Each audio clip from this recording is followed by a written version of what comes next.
Hey guys, Patrick Riddle here with PrivateMoneyBlueprint.com, and you're about to discover why private lenders say no and what to do about it. So, you're meeting with a private money prospect, and you find out they're currently earning, say, 3% on their investments on average. You come in and offer them a 6% return, double what they're currently earning. But the private lender prospect says no.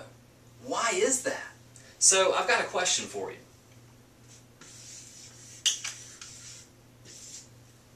Why would someone say no if they're currently getting 3% and you offer them 6%?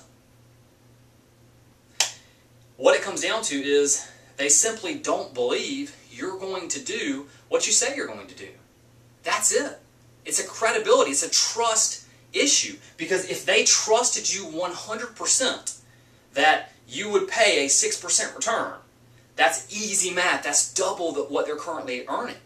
And they would say yes if they trusted you 100%. But obviously, the answer is no, they don't. So how is it that you build the trust, build the credibility, so that they say yes? And how do you do that even if you've never done a deal? Here's how. Here's one of the ways that you're going to build massive trust and credibility. So, what you're going to do is you're going to borrow credibility from both your team and your mentors. Now, what do I mean by that? Well, you're going to borrow, you're going to leverage the credibility and experience of those that you work with. Real estate investing is a team sport. For instance, on my real estate investing team, I've got a closing attorney and contractors and real estate agents and mortgage brokers and insurance agents. So you want to build your team and you want to leverage their experience. So how long they've been in business, other notable clients that they work with. Maybe how many transactions they've done, if that pertains, if that makes sense. So you really want to borrow that credibility from your team. Also, you want to borrow credibility from your mentors. For instance, Private Money Blueprint students. You could say to your prospect, my mentor has been doing this for many years. And there's investors all over the country that borrow from private individuals, just like you and me, to fund their deals, just like this. Now, we're going to go over a few different ways or places where you can plug in this information in your different tools that you use to get private money. So,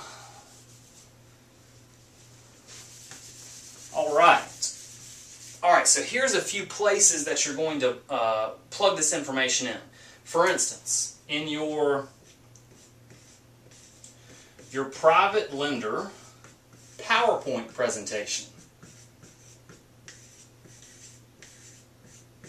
That's the primary tool that we use to get private money.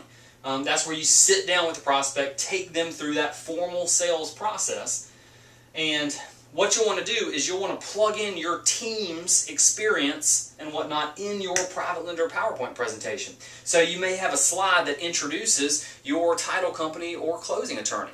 Maybe you have a picture of the person that you work with, or maybe you have a picture of their office, and then a few just bullet points about them that you feel will build your case as a successful real estate investor. Alright, so another place to plug it in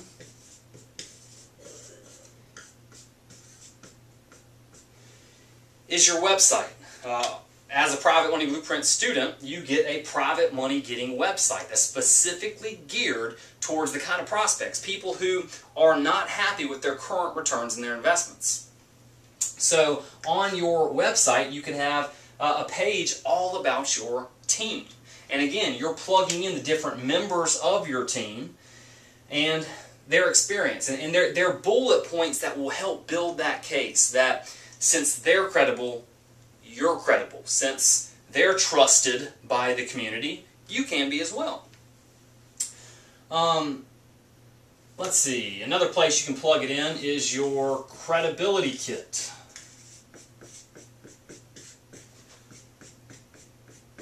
Another place that you could plug in information about your team is your autoresponder.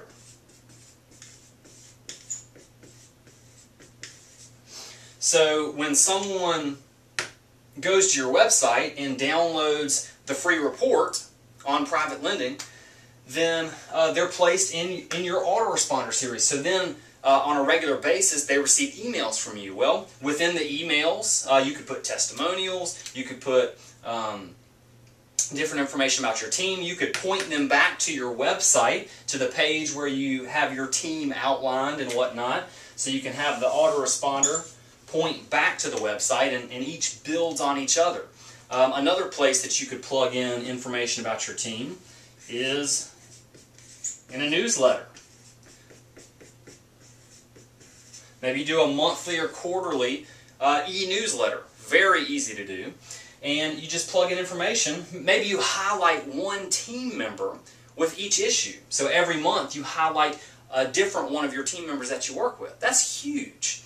And they're going to see that it's not just you doing this. And they're going to see it's a collaborative effort, that you're pulling in expertise from all over the place to comprise your investing company, your entire team.